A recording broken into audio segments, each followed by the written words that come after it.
La semaine dernière, nous avons vu, je ne sais pas quel sujet, nous avons vu, je ne sais pas, nous parlions de quelque chose d'irréprochable, quelque chose comme ça. De quoi, frère? Irrépréhensible, irréprochable. C'est ça, c'est le thème que nous avons abordé, dans ce sens-là, n'est-ce pas? Donc, pour les chrétiens, nous avons vu en clair, et nous avons vu dans cet enseignement-là que c'est Dieu qui le fera, n'est-ce pas? Je ne sais pas si vous pouvez me permettre de parler.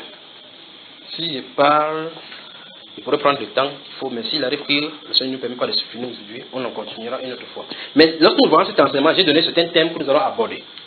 Il y a certaines choses qu'il faut qu'on voie. Entends-tu la voix de Dieu ou bien comment écouter Dieu? C'est la chose que nous venons de dénoncer maintenant, que Dieu m'a dit, puis Dieu m'a dit autre chose. Ça pose vraiment un problème. Quelqu'un qui fait de telles choses devrait s'asseoir d'abord et poser des questions. Ok, maintenant, je dis, il y a des enseignements que j'ai dit qu'on devait aborder dans cet enseignement. J'ai parlé des œuvres de ténèbres, quelque chose comme ça là. Où j'ai dit qu'on va aborder. Maintenant, si vous le voulez bien, en attendant qu'il y ait un verset qui peut nous faire coller, je vais commencer à parler. D'accord, bien aimé? Vous permettez? L'une des choses qui dérange les chrétiens, c'est la pensée. L'une des choses majeures qui dérange les chrétiens, c'est la pensée. En fait, le terrain de combat des chrétiens, souvenez-vous, quand je parle des chrétiens, parce qu'il faut que j'entre au milieu du peuple de Dieu pour discerner l'iniquité, l'écran inique et en faire sortir. D'accord? Parce qu'en réalité, on ne peut pas traiter ce thème sur tout le monde. Parce que le monde a les pensées perverties déjà. C'est pour ça qu'on parle du renouvellement de l'intelligence. Il faut que les pensées soient renouvelées. Donc, je dis, l'une des principales choses des pieds d'achoppement, sinon la grande pied d'achoppement dans la marche chrétienne, c'est les mauvaises pensées. Les mauvaises pensées. Les mauvaises pensées. Quelles sont les causes? Comment un chrétien revêtu de mauvaises pensées peut-il faire pour en sortir? Ce sont des choses que le Seigneur doit devoir nous guider là-dedans. En observant la pensée dans la Bible, qu'est-ce que la Bible parle par rapport à notre pensée? Toutes ces choses, il faut qu'on voit cela dans les Écritures, n'est-ce pas, frère? Qu'est-ce que la Bible parle par rapport à toutes ces choses? Donc, lorsque des choses arrivent aux chrétiens, je vais dire ceci, souvenez-vous de ces livres de Luc, Matthieu chapitre 16, où le Seigneur Jésus-Christ demande à ses disciples que pensent les gens, que disent les gens que je suis. Que tu es Élie, tu es le ceci, tu es Jean-Baptiste, ainsi de suite. Il dit, et vous, que vous pensez-vous que je suis, ainsi de suite. Après, il arrive, quand il va donner la mission pour laquelle ce qu'il est censé faire, il dit qu'à Dieu ne plaise. Vous savez, le Seigneur Jésus le réprime. Il dit, arrête de moi, parce que vous entendez ça, les pensées suggérées. Pourtant, ça traverse au travers des pierres. Et puis, on le restituer ça à l'extérieur. Et ça fait être droit. Parce qu'un homme droit comme le Seigneur Jésus-Christ, pourquoi doit-il mourir? Peut-être qu'il n'a rien fait. Mais ce n'est pas la volonté de Dieu. Parce que ces pensées-là ne marchent pas d'après la volonté du Seigneur. Le Seigneur Jésus-Christ réprime ses pensées. Et la Bible déclare donc que les pensées perverses sont en abomination en l'Éternel. Je veux que vous regardez ces versets-ci. Ces passages des proverbes. Je veux dire là où se trouve. Ça se trouve dans le livre des Proverbes.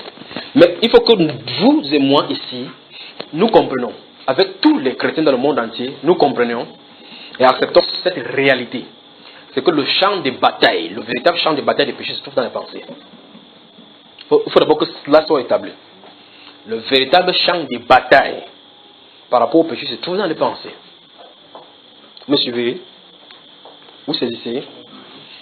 Quel qu'en soit ce que vous allez commettre comme péché, quel qu'en soit ce que vous allez dire, ça se mijote d'abord, ça se prépare déjà dans les pensées. Ça se trouve d'abord là-dedans.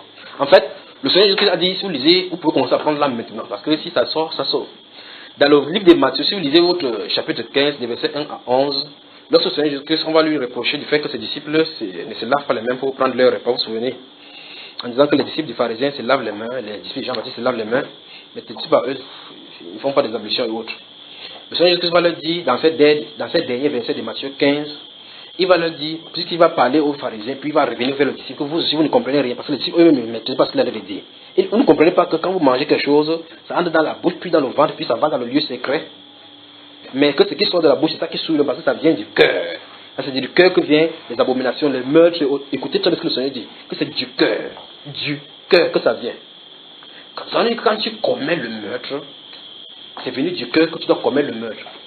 La question donc maintenant c'est que comment ça a fait pour se retrouver dans le cœur. C'est là le vrai problème. C'est pour ça qu'il dit que le point de contact, le point capital, la bagarre des péchés, des croyants, des chrétiens, c'est dans la pensée. C'est le champ là-bas.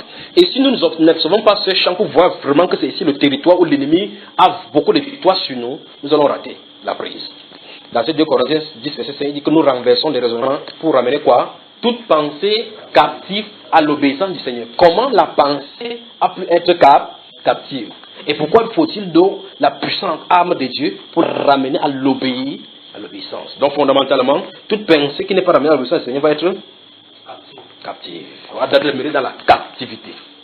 Donc, ainsi, la majorité des chrétiens dans le monde entier sont captifs pour l'un de la pornographie, pour l'autre de la masturbation, pour l'autre de tel ou tel phénomène, pour l'autre des mensonges, pour l'autre de la convoitise. Remarquez bien, la personne te voit, peut-être tu es habillé en veste, il a ce désir de pouvoir posséder, la cupidité, la soif de posséder, c'est à l'intérieur. Ça se passe à l'intérieur, jusqu'à ce que la personne commence à exprimer. Ouais, j'aimerais avoir une veste comme ta passé. Ce qu'il vient de dire, ce n'est que l'expression de ce qui était sur son cœur depuis. N'est-ce pas? Quand vous allez prendre votre livre dans le livre de Hébreux, il y a des personnages dans la Bible, vous voyez effectivement, vous regardez ces personnages, vous dites, qu'est-ce qui peut arriver à ce genre de personnage? Vous allez remarquer un des fils de David, du roi David, appelé Adonijah.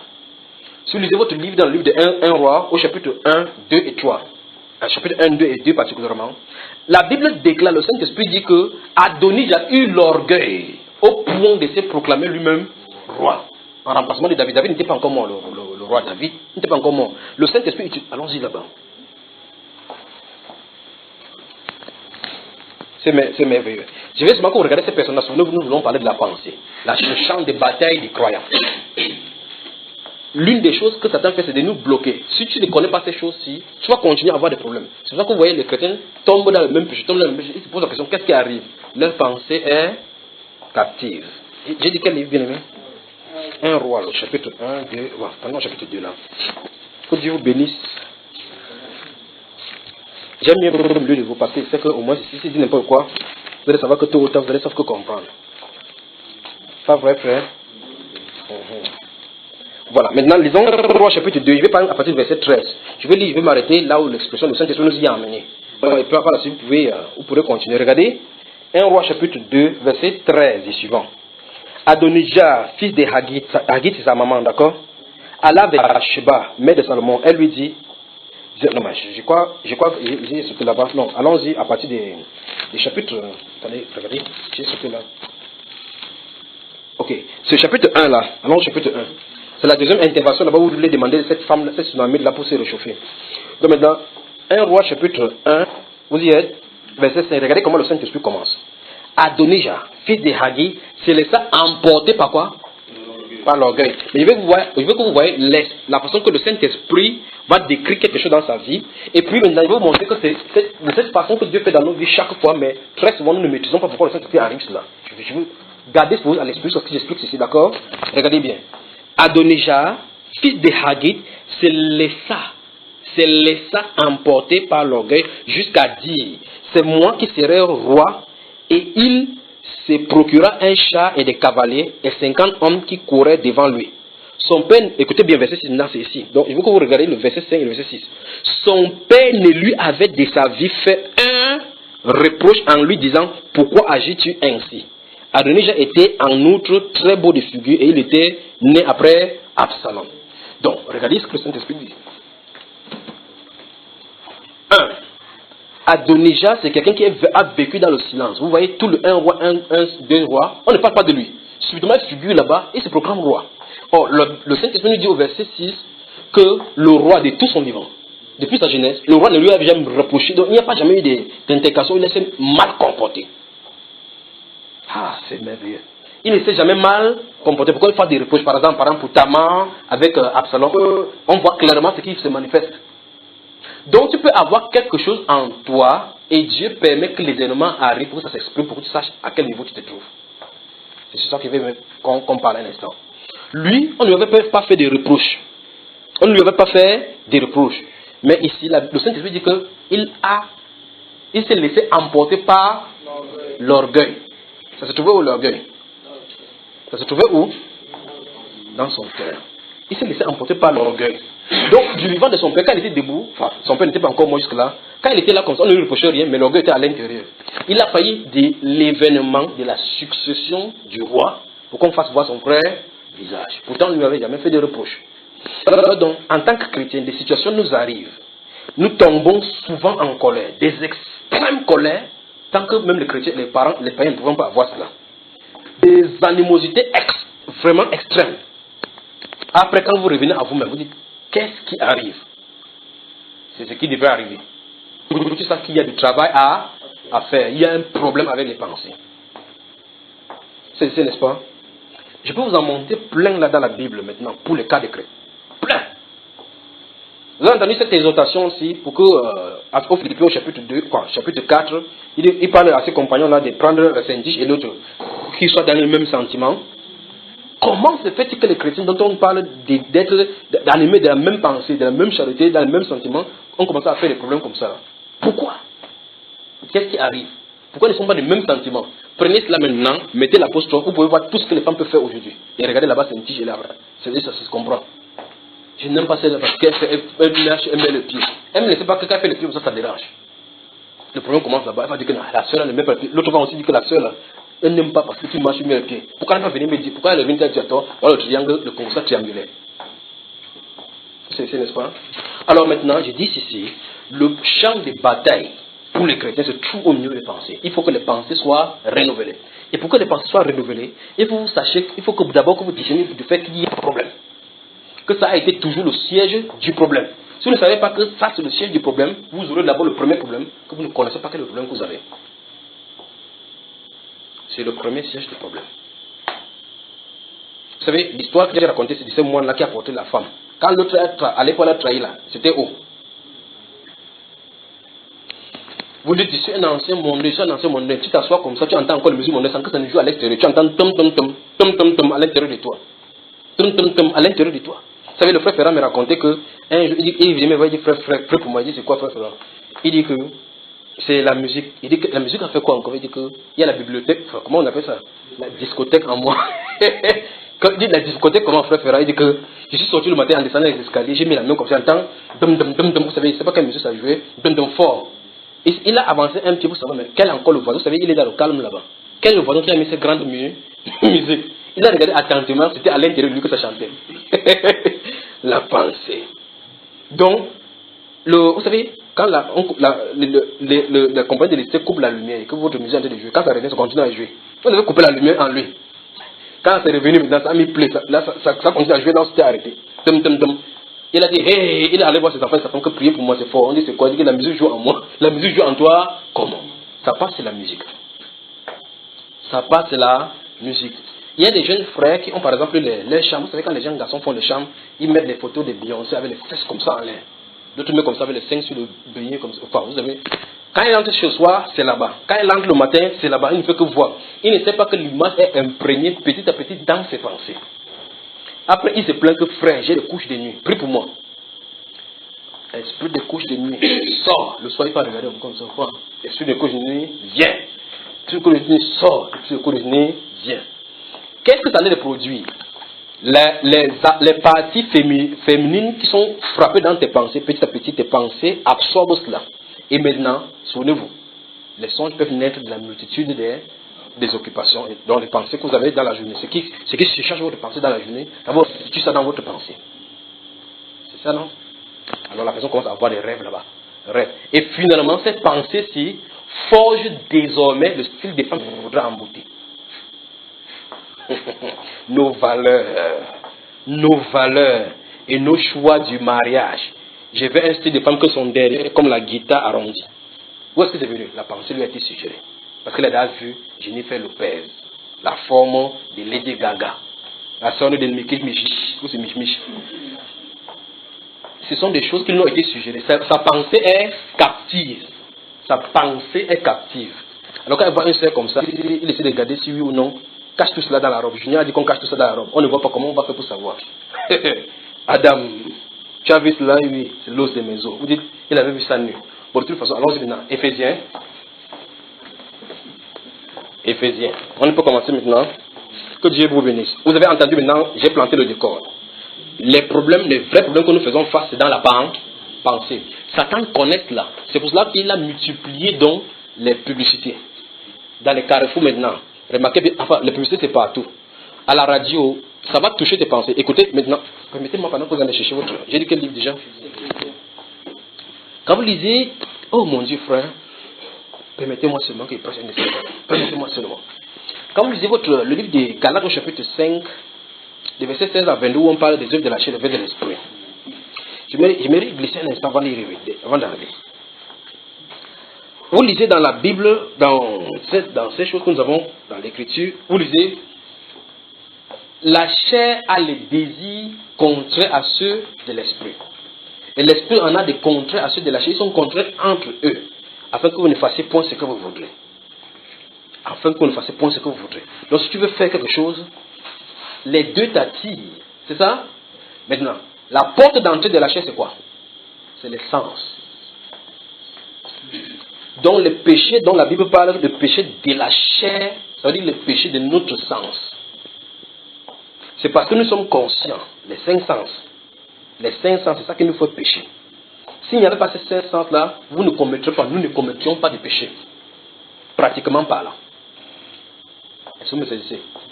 Si on t'est touché comme ça, tu ne ressentais pas. Quelqu'un voit que tu es caressé, que ça te servirait à quoi? Vous me saisissez, n'est-ce pas? Si tu ne vois pas, on va te mettre la pornographie devant toi, ça va te servir à quelque chose.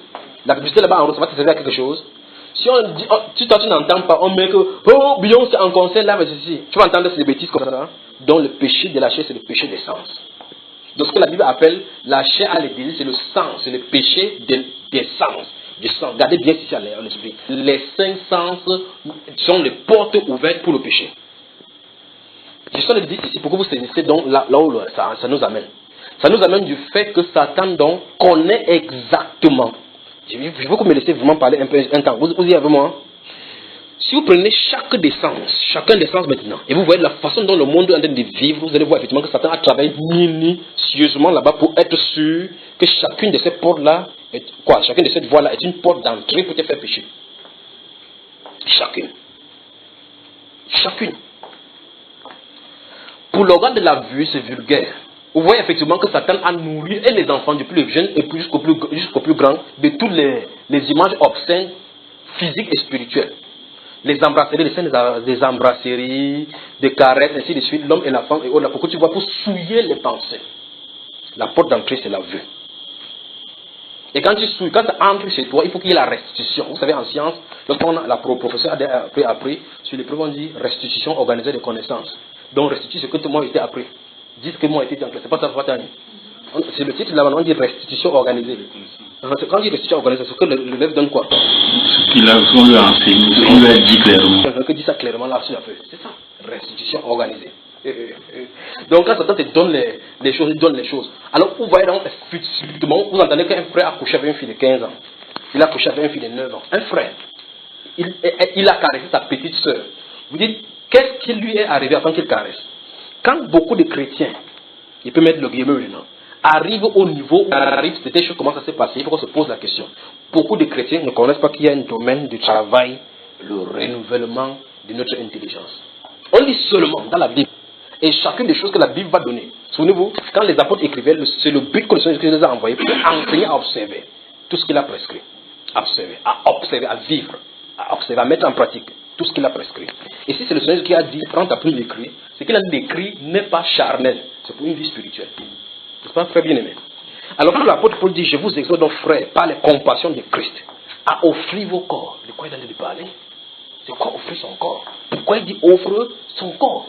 Comment est-ce qu'on offre notre corps? Est-ce que vous commencez à comprendre maintenant l'implication des versets par rapport aux pensées? Parce qu'en réalité, toutes les portes d'entrée de ces cinq sens sont connectées à la pensée. Toutes les portes d'entrée, toutes les cinq sens, quand ça entre, c'est au niveau de l'intellect que ça part. C'est frère. Alors, je vous exhorte donc, frères bien-aimés, à offrir vos corps comme des sacrifices vivants, saints. Comment offrir un corps que ce soit saint? Alors qu'à l'intérieur, c'est bien pour lui. Souvenez-vous, on avait parlé de la circoncision du cœur, n'est-ce pas? On avait parlé la dernière fois de la circoncision du cœur. On va y revenir par rapport au cœur. On va traiter, nous allons parler des pensées, nous allons parler des irréprochables. Nous allons toucher le cœur en profondeur, Dieu voulant. On va parler du cœur particulièrement, d'accord, l'organe. Alors, il dit, à offrir vos corps comme un sacrifice vivant, saint, agréable à Dieu, ce qui sera de votre part un culte, quoi? Raisonnable. Moi, il faut que les choses ne soient pas tant pas. Ne vous conformez pas au... Qu'est-ce que c'est que le siècle présent? Qu'est-ce qu'il a dit que le siècle présent? Il dit bien, il faut comprendre du temps pour travailler. Quand il dit ne vous conformez pas au siècle présent, qu'est-ce qu'il a dit? Vous dites, c'est qu'on ne peut pas qu'on soit conforme à ce monde-ci. Il faut qu'on entre dans les détails pour savoir ce qu'on appelle ce monde-ci. Qu'est-ce que ce monde-ci a de particulier, ou bien quelles sont les choses de ce monde-ci dont le Saint-Esprit veut comme ça nous indiquer que nous fassions attention. Je vais vous dire quelque chose pour vous saisir bien l'écriture. Maintenant, ça encore, vous pouvez dire, montre-moi où c'est écrit littéralement, ou bien noir sur blanc. Vous devez poser ces questions, je vais revenir avec Luc 24. Je vais vous dire quelque chose maintenant, mais saisissez très attentivement.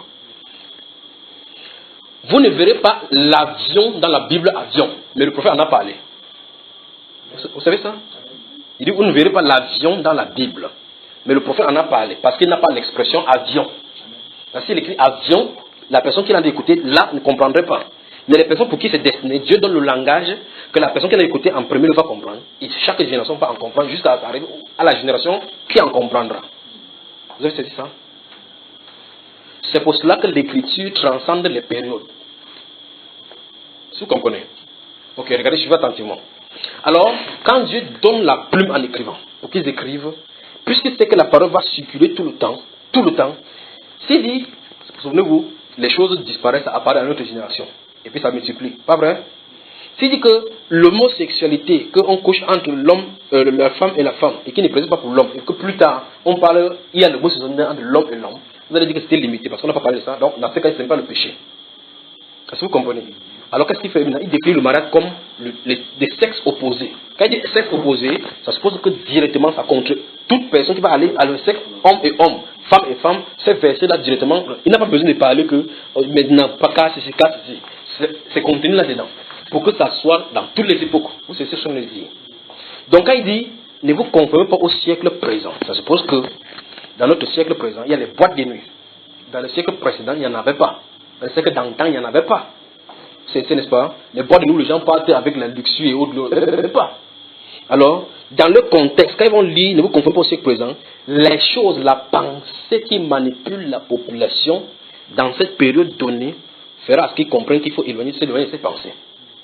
Le siècle d'après, les choses principales, souvenez-vous, ça ne disparaît pas. Ça s'ajoute seulement. Et de ces phénomènes nouveaux qui arrivent, le péché ne disparaît jamais. Ça ne fait que s'amplifier pour s'accroître.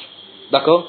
Alors, je suis dit, lorsque le siècle nous vivons, si le siècle qui ne vient pas ce siècle, le siècle d'avant, qui sera devant nous, sera plus pire que notre siècle.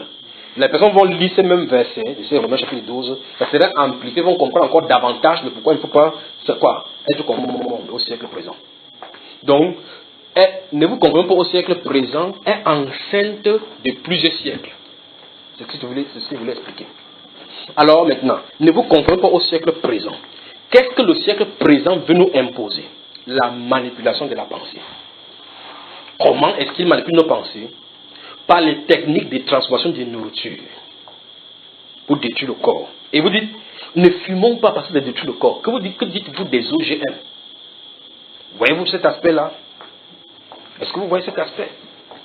Vous dites, je recommence encore. N'a-t-il pas dit, si quelqu'un détruit le temple de Dieu, Dieu le détruira lui-même? C'est ce qui est écrit, frère. N'est-ce pas sur ça que vous basez pour dire à quelqu'un la cigarette détruit le corps? Maintenant, vous prenez une bouteille de jus. Dieu merci, j'en ai un devant moi, permettez-moi. Alors maintenant, s'il y a des époques de mensonges, c'est cette époque-ci. Vous venez chez quelqu'un et donc maintenant nous avons déjà la manipulation mentale de telle façon que nous sommes manipulés mentalement, de telle façon que nous sommes déjà manipulés. La manipulation là se joue de cette façon-ci. Si quelqu'un vient chez moi, je lui offre de l'eau fraîche, la plus haute classe de boisson qu'il puisse avoir, sa manipulation mentale et ma manipulation mentale, c'est des deux choses. On l'a manipulé, on m'a manipulé. C'est que s'il vient chez moi, il faut que je lui offre le jus. Il faut que je lui offre le jus à boire. Enfin, à boire à la connotation maintenant du jus. Champagne ou quoi que ce soit. C'est ça la connotation maintenant. Je vous montre, je vous ai dit que toutes les sens là vont conduire. Satan à travers chacun des domaines. D'accord? Pour la vue, c'est évident. Vous savez de quoi il est question, les péchés de la vue. Mais il veut toucher les péchés maintenant pour le goûter. Maintenant, regardez. Je viens chez toi, tu viens chez moi. Première réaction, va m'acheter le jus là-bas. Il y a le jus au frigo, pas vrai? Pour que je boive le jus. Quelle est la boisson qui est au-delà de l'eau? Citez-moi. Quelle boisson est au-delà de l'eau? Maintenant, on m'a manipulé, on nous a manipulé mentalement que si je donne de l'eau à quelqu'un, il va dire dans son cœur que j'ai de l'eau chez moi. C'est seulement l'eau que je lui donne. Maintenant, si je lui donne le jus, lui n'a pas aussi bu le jus, et il ne boit pas aussi le jus souvent. Donc, on l'a manipulé à comprendre qu'il faut que ce soit le jus qu'on lui donne. Et on m'a manipulé à me prédisposant à que quand quelqu'un vient, il lui donne le jus. Qui est-ce que ça profite? Les entreprises brasées par Satan. Maintenant, regardez bien. Sur cette bouteille, vous allez voir, ils ont écrit Pamplemousse avec le titre là. Je ne vais pas faire la publicité. Vous savez ça, n'est-ce pas? On a écrit Pamplemousse et à côté, on a dessiné effectivement les pamplemousses de notre père. Pour te dire, quand tu vois avec la couleur qui est dedans, tu penses que c'est les pamplemousses. Quand tu goûtes, ça a le goût de en vrai. Est-ce que c'est le pamplemousse? Alors, c'est le mensonge, c'est pas le mensonge. Maintenant, lisons la composition. La composition. Je vais lire la composition. S'ils ont mis maintenant, regardez bien. Ingrédients, eau gazifiée. Donc chaque fois que tu bois, tu fais parce que tu remplis du gaz. Vous buvez ça, un gorgée, ça peut vous casser la poitrine. Parce que c'est plein de gaz. Vous secouez ça chaque fois, il faut que ça libère du gaz. Alors maintenant, si c'est à l'intérieur de toi, écoute, tu peux respirer. Tu vas percer. Eau gazifiée, sucre, acidifiant, E330, arôme colorant, E102, conservateur, E211, antioxydant, E223, E300, boisson rafraîchissante sans alcool, fabriquée en bouteille sous licence internationale par les... Oui. Alors maintenant, je crois qu'on avait dit que c'était le pamplemousse. Je crois qu'on avait dit que c'était le pamplemousse. Depuis que j'ai lu les compositions, vous avez entendu le pamplemousse. Alors, d'autres font les simagrées, ils remettent les déchets là-bas. Tu dis non, c'est vraiment le pamplemousse, c'est le déchet. Il dit que quand tu prends ce coup, bien, ça s'harmonie. Demande à chaque médecin. Oui, quand vous dites qu'il prend des fruits, maintenant après chaque repas, est-ce qu'il peut acheter le pamplemousse? La première chose qu'il va te dire, c'est non, et 1000 fois, non. Mais il va dire comme ça, lui-même va voir. Pourquoi? On est même manipulé mentalement. La pensée a été captive. Alors maintenant, voici donc cette bouteille-ci. Puis encore, et le gouvernement devait prendre soin. Il ne peut pas faire autrement, puisqu'ils sont complices. Ce sont des voleurs qui sont complices. On présente la publicité à la télévision. On fait venir l'ananas comme ça de nulle part, parce que dans l'infographie, on le montre. L'ananas sort, le fruit, la personne sort. Après, ça sort dans le gobelet. Dino cocktail des fruits, plein de goût. Regardez la composition, pas un seul fruit. Et c'est le mensonge. À force de montrer, j'aime plutôt Gino. Pourquoi? Ah, plein de fruits, plein de goût. On t'a injecté ces pensées. La pensée. Alors maintenant, je viens de le dire ici, la Bible déclare donc que si quelqu'un détruit le temple de Dieu, Dieu le détruira lui-même. Vous dites, je ne fume pas, mais je bois le jus. Qu'est-ce que ça fait dans l'organisme? Je veux que vous me dites donc. Non, toi ne fume pas. Ne fume pas, ça c'est détruit. Oui, lui il a choisi la cigarette, tu as choisi le jus. C'est si l'équivalent de 1 litre contient au moins 15 morceaux de sucre. Donc tu bois 2, tu as 30 morceaux de sucre. Donc prédisposé au diabète. Tu es en train d'avanger le corps, mais tu es en train de le détruire. Tu n'es pas différent de quelqu'un qui est en train de fumer la cigarette parce qu'il détruit de sa façon. Tu détruis de ta façon. De la même façon comme quelqu'un qui commet l'homosexualité, il commet l'homosexualité parce qu'il a maintenant choisi son attribut du péché. Quand il fait la fornication, le même Dieu qui a dit de ne pas forniquer, a dit de ne pas faire l'homosexualité. Vous voyez là où on en est? Je dis donc, les 500 sont des portes d'entrée pour le péché, pour détruire le corps. Ne vous livrez pas au siècle présent. Merci Seigneur pour ça. Il arrive. Vous avez vu la composition de l'eau que Dieu a donnée? Il a dit l'eau c'est l'eau. Les chimistes, on dit que c'est H2O, oxygène et hydrogène. C'est pas ça, pas ça. C'est l'eau là-bas, simple. H2O. Point. E324, E331, conservant, acidifiant, oxydant, l'eau. Et remarquez bien, quand vous avez soif, ayez soif n'importe comment, donnez-moi un jus. Vous voyez les bulles à l'intérieur comme ça vous donne. Remarquez bien ce que ça fait dans vous. Remarquez quand tu bois, tu avales la salive 3 fois pour montrer que ça t'a traité. Tu bois, tu fais ah. Quand même tu vas finir de boire toute une brasserie, il va falloir que tu boives l'eau pour stopper la soif. Parce que Dieu a mis dans votre pensée la pensée de l'éternité que même si tu dis qu'il n'est pas Dieu, tu sais que tu vas aller quelque part par la suite. De la même façon, il a dit à ton corps que n'était ta soif que l'eau. C'est ça. Est-ce que c'est frère? Ça, c'est pour la bouche. Que dit du nez? Que dit des oreilles? Pour les oreilles, vous pouvez savoir de quoi il est question. Mais ce qu'il veut que nous comprenions, c'est que nous avons fort à faire. Il y a des départements en Amérique où les gens étudient seulement, on les paye pour faire la recherche seulement pour agir sur l'odorat. L'odorat. Ils produisent le parfum sur l'odorat. Il y a des, je ne sais pas le temps de parler, je vais vous en parler. Vous en parlez pour que quand vous passez quelque part, vous sentez une odeur. Vous restez seulement avec cette odeur-là, les grandes marques. Le style. Pour qu'on soit accro à cela, les pensées captives doivent venir à l'obéissance du Christ. Il dit, mes pensées, non, soyez transformés par le. Je sens dit, soyez transformés par le de votre intelligence, de votre intelligence. Il dit, il faut que je sois transformé par le de mon intelligence, parce que la bataille est forte. Ce n'est pas la bataille des autres, c'est notre bataille. Vous me suivez, frère? Vous me suivez? Ok. Remarquez bien, non? Plus il y a le développement technologique, plus les gens meurent plus. Plus il y a le développement technologique, plus les hommes meurent au jeune âge. Plus il y a le développement technologique, plus les hommes meurent des maladies. Plus il y a le développement technologique, plus les maladies multiples qu'on ne connaît pas, plus en sortir. Où est-ce qu'on en est allé? L'être humain est en train de s'auto-détruire. Et il va finir par se détruire par les armes qu'elle aura fait de ses propres mains.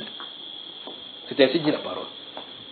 Par ces armes qu'elle aura formées de ses propres mains, elles vont nous détruire. Parce que Dieu a dit qu'il va détruire ceux qui détruisent la terre. Comment ils détruisent la terre? Comment ils détruisent la terre? Dieu dit qu'il va juger ceux qui détruisent la terre.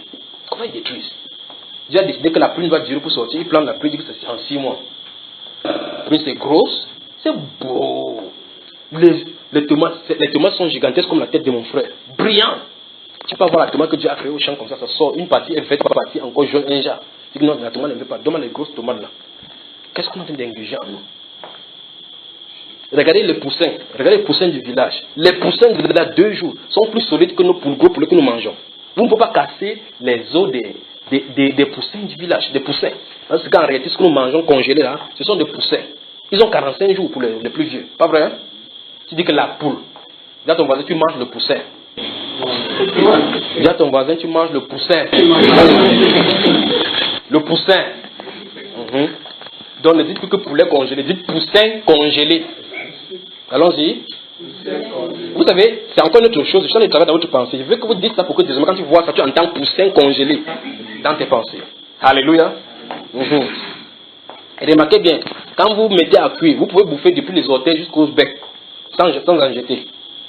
Faites cela avec les poules ordinaires créées par Dieu. Si vous pouvez casser le tibia là, vous pouvez casser. Souvenez-vous de ce que je vous ai dit dans un enseignement ici. Les produits chimiques qu'on met, que ces poulets-là passent le temps à picorer, se regorgent dans leur os. Le final là, les produits là se trouvent dans l'os. Là vous cassez, crac, et vous sucez là, vous avez... C'est bon. Donc le produit fini, de la même façon qu'on met les TVA sur n'importe quoi, et le produit fini, là ça retombe sur le consommateur final. De la même façon, tous ces produits-là qu'on achète, que tel ou tel produit qui achète là-bas, et l'autre vend, l'autre prend, l'autre donne à sa poule, et toi tu vas acheter maintenant pour préparer pour manger, la personne qui est détruite finalement, c'est la personne qui a consommé le poulet. Donc quand tu fais tous les engrais qu'on a donnés, parce que ça ne peut pas se perdre. C'est clair que s'il y a action, il y a réaction. Il doit y avoir échange chimique. S'il y a perte, il faut qu'il y ait gain quelque part. S'il a gagné toutes ces choses-là, l'ammoniac, l'ammonium, tout cela, il a engagé, ça se trouve dans son os. Quand tu suces, c'est toi entièrement que ça part. Aujourd'hui, on entend parler de l'insuffisance rénale. Les gens ne peuvent plus garder leur concentration véritablement parce qu'en réalité, ça touche les nerfs. Pour pousser les êtres humains de ne pas venir réfléchir. Où est-ce qu'on en est? La destruction de l'humanité. Alors, la pensée a été manipulée. Donc, souvenez-vous, lorsque vous allez manger le poulet, chaque fois dit, je vais manger du poussin. Donc, souvenez-vous, vous mangez peut-être un poussin qui a 2 jours. Et je parie que si on met ce poussin de 3 jours, là-bas, vraiment, on tue, on met le gros, ce que vous avez le poulet là, vous allez fuir le poussin rapidement. Mais c'est ça que vous allez manger là-bas. C'est-à-dire que Satan a l'art de pouvoir transformer des choses venues dans le réel. Ce que tu refuses là-bas, tu acceptes là-bas. C'est ça se trouve aujourd'hui dans le milieu chrétien. Vous dites non, il ne danse pas la musique mondaine. Il dit musique mondaine, non. Vous dites lui il chantait, ça dit no kaya, no musique. Pas de banga, il ne chante pas la musique. Mais vous dites pas de Jésus. C'est pas ça. Le rythme qui a inspiré ça parlait de kaya. Donc c'est ça la même chose que c'était de danser. La manipulation des pensées. On a une trentaine de versets à toucher. Mais permettez-moi, j'aborde une partie là maintenant, on avance un peu. J'ai dit la porte d'entrée, parce que c'est à dire quand nous ouvrions c'est un chapitre 2 avant que le Saint soit mis à mener dans ces Galates chapitre 5 pour vous envoyer à ce qu'il en est. Remarquez bien ce qu'on cite là-bas. Regardez ce qu'on cite. Les œuvres de la chair sont évidentes. Ce sont dans ces Galates chapitre 5, verset 16 et 17. Ah oui, là vous allez ouvrir. Non, je ne pose plus de questions. Je ne pose plus de questions. Je ne pose plus de questions.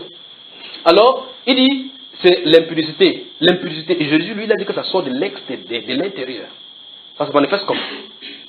Bon. Éphésiens donc, allons-y. Que le Seigneur vous bénisse. Éphésiens, le chapitre 2.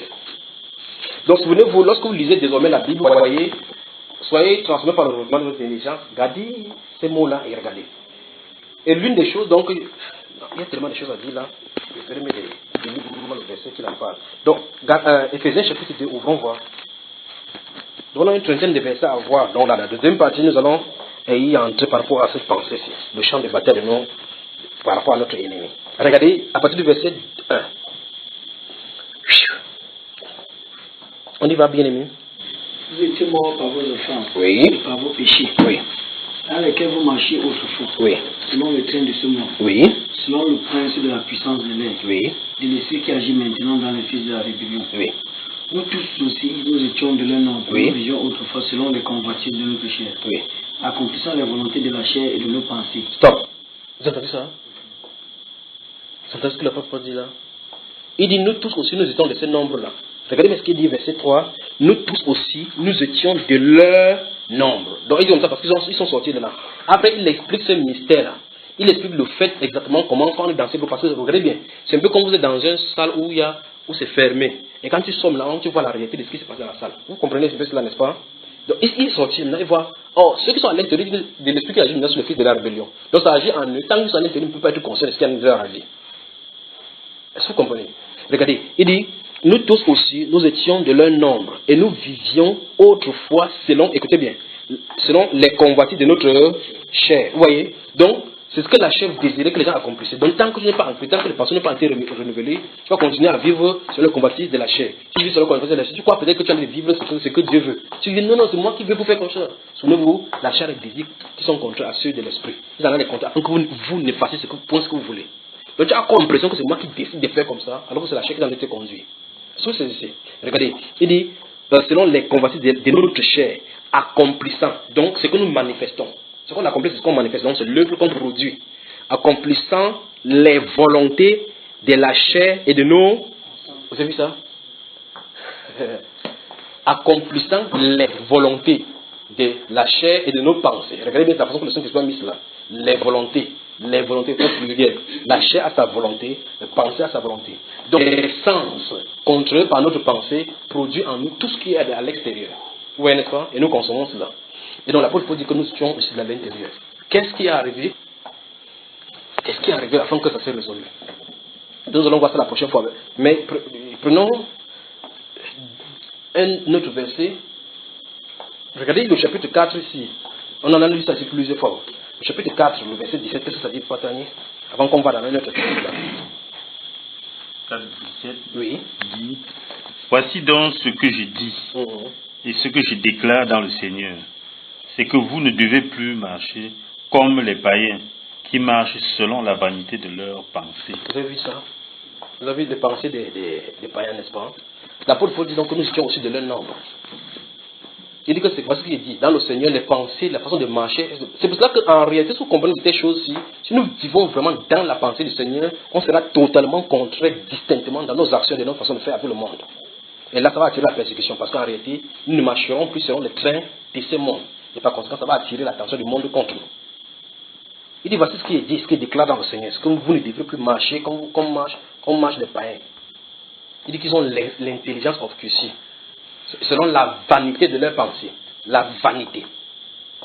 Et pour regarder la définition de vanité, regardez tous les versets dont on en a parlé dans l'Ecclésiaste pour savoir ce qu'est la vanité, la poursuite des vents. Le travail pour du vent. D'accord? Lisons un dernier passage là, Colossiens. On va y revenir plus en profondeur. Prochaine séance. Dieu voulant. Vous avez moi?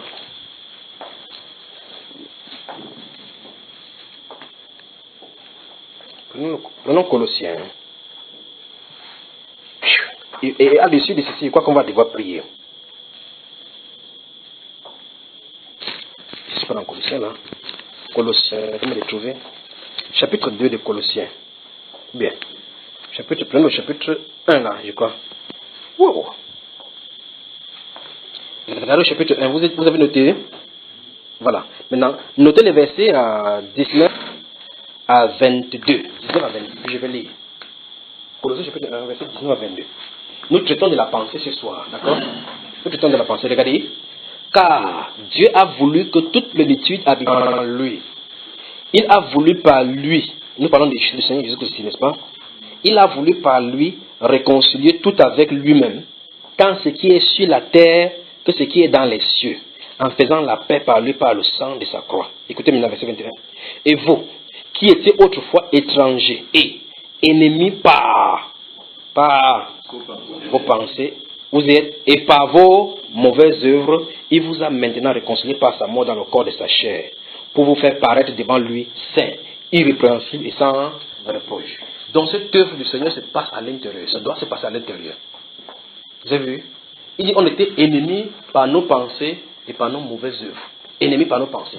Qu'est-ce qui peut faire de temps en temps qu'on reste comme ça, tu restes tranquille, tes pensées sont en horreur au Seigneur. Tes pensées. Il dit qu'avec ça, on est ennemis. On va voir ça la prochaine fois. Que le Seigneur vous bénisse.